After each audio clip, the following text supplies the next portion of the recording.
Hello tankers and tankettes, welcome to one of my replays. It's the Char de Baguette, aka the AMX Char de Chasseur. Or as I think it looks like an anteater, but I don't think anteater is really a name that's going to catch on. But it kind of does, especially if you've got the gun at full depression. It's a bit of a weird looking machine, but of the two premium mediums that came in with the 9.6, this is probably the one that's generated the most interest. And I think rightly so. phj there is actually in the other one that came in, the SDA2, which is the second Japanese premium medium tank you can get, which is good if you are training up your Japanese medium crews, because the Chernukai is not spectacular by any means. The SDA2, it's not awful, but the CDC is definitely the better machine. Now, neither of these get premium matchmaking. I won't really go into the ins and outs of the vehicle. I mean, obviously, I'll mention a bit about it as it's being played, but if you really want a sort of decent review, go and check out phj's Is It Worth the Gold video, because I pretty much agree with everything he said in that. I think he was pretty fair in his assessment. So it's got the 90mm gun that you see on a whole bunch of the French tanks. It's decent, it's fast, doesn't have any armour, and I happened to have a bit of a French medium crew anyway from my D2 at tier 3.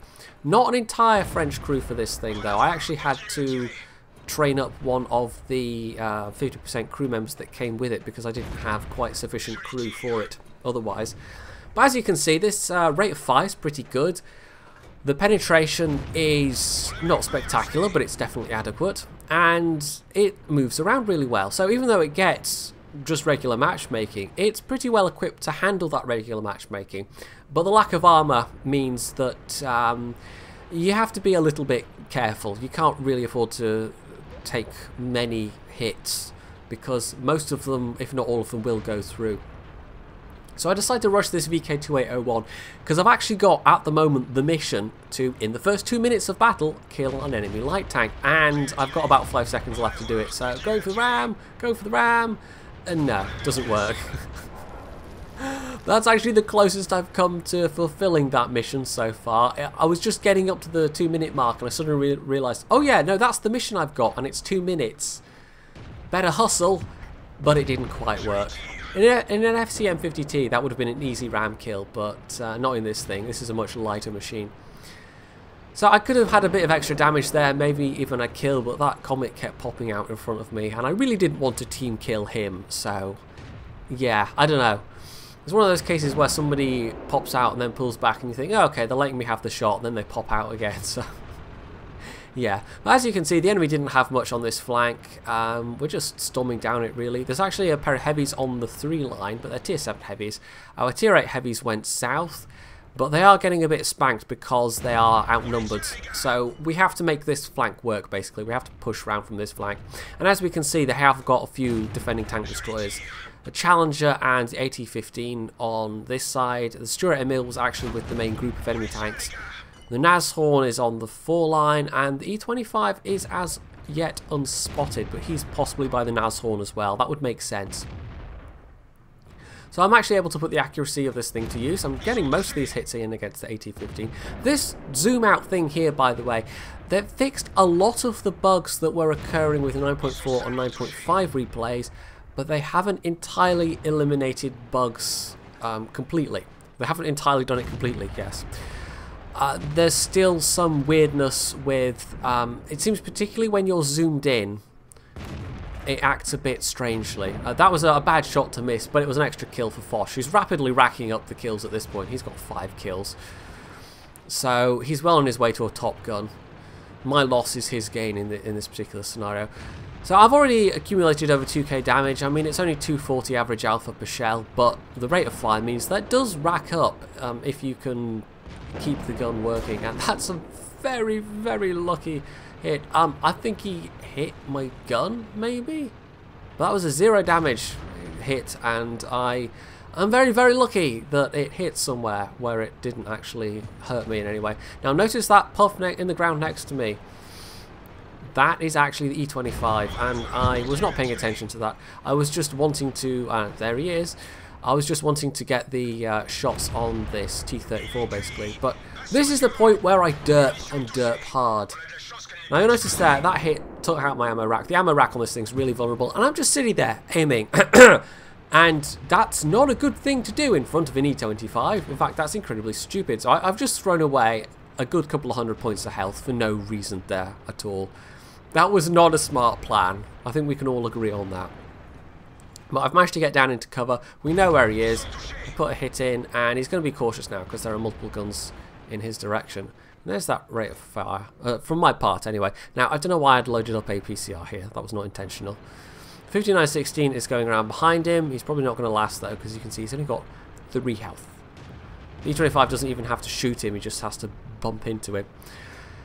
Now at this point I'm trying to catch the E25. I figure if I can get up behind him, I can, and you can see I'm going 30 uphill here. You know, it's got a good engine, this thing. The top speed is, it's good, but it's not fantastic. But the power to weight ratio is fantastic. It's got a better power to weight ratio than many scout tanks. So this thing can accelerate like nobody's business. You see here the top speed, it's alright. I mean, we're going kind of 60 downhill, that's okay. But 30 uphill is actually going to be more useful in a lot of situations, because you're going to be able to get to positions, you're going to be able to power into positions where other tanks with worse power to weight ratios would struggle with, you know, various slopes and whatever. So this is the last guy, E25. Foch is not that far off Bradley Walters, but as you can see, I'm just going for it. Why not ram the guy? I just wanted to see if I could ram an E25. And some tanks would struggle to hit an E25, but with the gun depression this thing has, no. So I just beat his reload, and it kind of did Foch out for Bradley Walters, but even if I'd have died, it wouldn't have mattered. That was just a case of I wanted the extra damage at that point. And it was kind of worth it. I mean, it cost me a bit, but I actually walked away from that battle with a high caliber and a second class mastery. So it's not that special, but as I've said, it's the best of the games I had so far. I actually beat Foch in terms of damage, but because he had about 600 points ish more assistance damage, not even quite 600, like 550 points assistance damage, plus 5 kills, that was worth for him an extra over 400 base XP. So I got just under 1,000 base XP, he got just over 1,400, and I think that might have been an ace game for him, I'm not sure. But the main thing was that 3.5k damage was enough to get me nearly 80k profit. And for 6 minutes playtime, or 6.5 minutes playtime, that's a pretty decent amount of credits. And honestly, I think I'm probably going to be playing this more than the STA 2, because I'm not particularly grinding the Japanese mediums in any way, shape or form. I occasionally play them. I'm as far as the Cheeto, but I definitely have, just in terms of playing this machine and in terms of actually grinding XP onto a French medium crew, I've definitely got much more interest in that, so that's going to be useful. I don't have to get those tier 3 dailies anymore. I can actually get a tier 8 daily on my medium crew, and that will be worth an awful lot more. So yeah, just having one of these in order to, even if you don't have the Lorraine or the Bat Chat, it's going to be useful in terms of getting a decent medium crew ready in preparation. And of course, we know for a fact at this point there are more French mediums on the way as well. So I think it's, go and look up reviews just before you go and buy this thing, because of course at the moment you can only go and buy it from the website gift shop. You can't actually buy it from the in-game shop yet. That will come with patch 9.7. But I would say don't just jump into it. Go and read some reviews, or wait for the next test server to come along, at which point you will be able to test this thing out.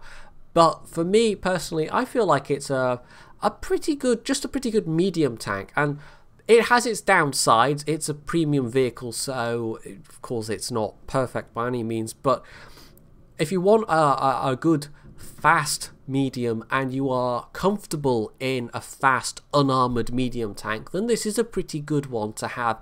And of the current premium mediums available, I would say this is probably the best of them. They've actually managed to produce a vehicle that's not only useful as a premium vehicle, but it's actually quite fun to play as well. So yeah, I think a big thumbs up for the CDC from me anyway.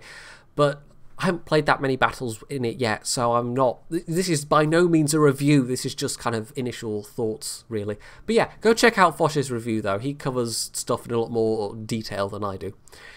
So if you enjoyed this replay, you can hit the like button, you can leave any comments below, you can subscribe to my channel, and, as always, stay tuned for more.